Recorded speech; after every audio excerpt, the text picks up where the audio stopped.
Un simple fil peut-il changer le destin du monde? Celui-ci, tissé il y a 2000 ans dans un élevage de vers à soie chinois, a déclenché la plus grande autoroute commerciale de l'histoire. Aujourd'hui, je te raconte la route de la soie, à travers 12 objets qui ont traversé déserts, montagnes et empires. Accroche-toi, on part pour 8000 km et 15 siècles d'échanges. Like la vidéo, abonne-toi et range ton passeport. Ton billet est déjà timbré.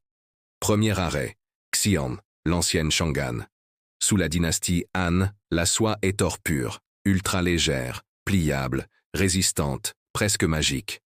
Ce rouleau carmin, retrouvé dans la tombe de la marquise de Dai, valait à l'époque le salaire annuel d'un général romain. Les ambassadeurs de l'empereur Wu l'emportent jusqu'aux oasis du Tarim. Là, son simple éclat suscite l'avidité des Sogdiens, ces marchands polyglottes qui feront le lien avec l'Occident. Moralité. La route de la soie n'est pas qu'un chemin.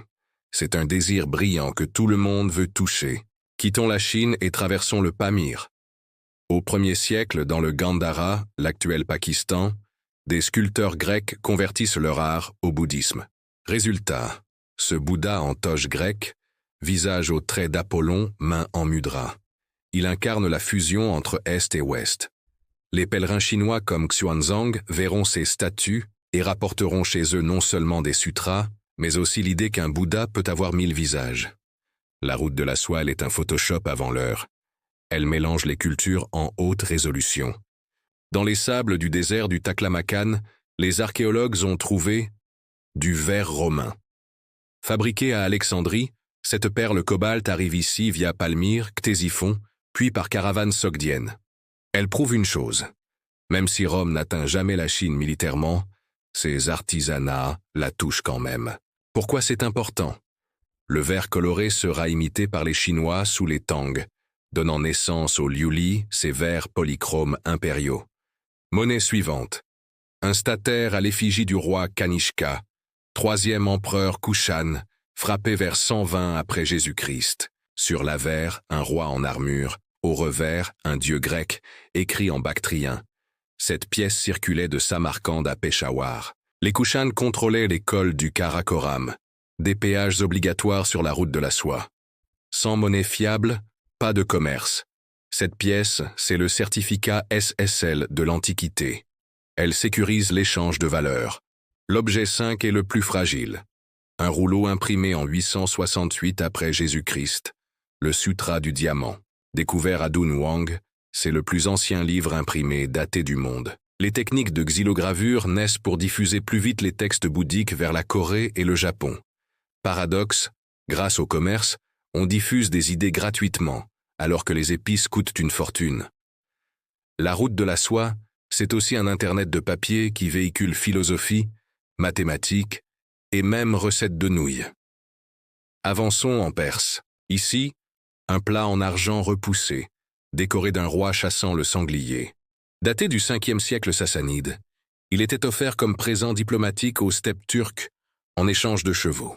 Les Perses ne produisent pas de soie, mais leur art luxueux devient monnaie d'échange pour l'obtenir. Moralité.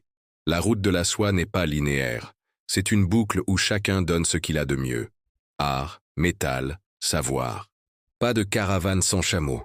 Cette petite cloche trouvée près de Merv, au Turkménistan, servait à garder le rythme la nuit. Le son aigu traverse les dunes et rassure les caravaniers. Fun fact. Un train de chameau transporte 200 kilos chacun, avance 30 km par jour et nécessite 10 litres d'eau, luxe absolu dans le désert. La route de la soie est donc une logistique fine, presque un ballet, où le dingue d'une cloche est la mesure. Objets comestibles aussi. Voici un bâton de cannelle, originaire du Sri Lanka. Inutile de chercher l'arbre à Téhéran. La cannelle arrive par bateau jusqu'à la côte indienne, puis par terre jusqu'à Palmyre. Les Romains la paient 30 fois le prix du poivre. Pourquoi c'est capital? Parce qu'on réalise que la route de la soie n'est pas qu'asiatique. Elle connecte aussi l'océan Indien, créant un réseau multimodal avant l'heure. Dans les fresques égyptiennes ou les manuscrits de la Renaissance, le bleu profond vient d'ici, la mine de Saressan, dans le Badakhshan. Le lapis lazuli est extrait à plus de 2500 mètres d'altitude. puis acheminé à dos de yak jusqu'à Kashgar, ensuite à Bagdad, puis Venise, où il devient pigment ultramarin. Moralité, même la couleur du ciel dans les madones italiennes dépend d'une crevasse afghane. Pour naviguer sur mer comme sur sable, il faut se repérer.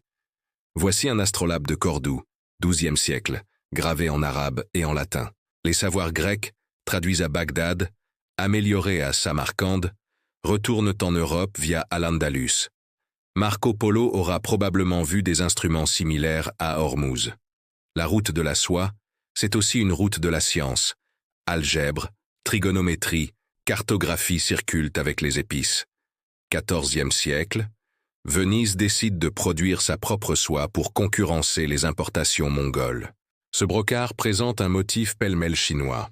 Nuages, phénix et lotus, preuve que le goût oriental a conquis l'Europe. Mais la fibre vient toujours de filatures italiennes, les teintures de Syrie, l'or du Soudan. Ce tissu est un patchwork géopolitique. Il démontre que la route de la soie n'a pas disparu après les Mongols. Elle a simplement changé de terminus. Dernier objet, contemporain. Un ticket de train du China Railway Express Xi'an-Madrid. Conteneurs pleins d'électronique partent de Chine et arrivent en Europe en 18 jours. Officiellement, c'est la nouvelle route de la soie. Mais note la continuité. Les nœuds majeurs sont toujours Xi'an, Samarcande, Moscou, Varsovie.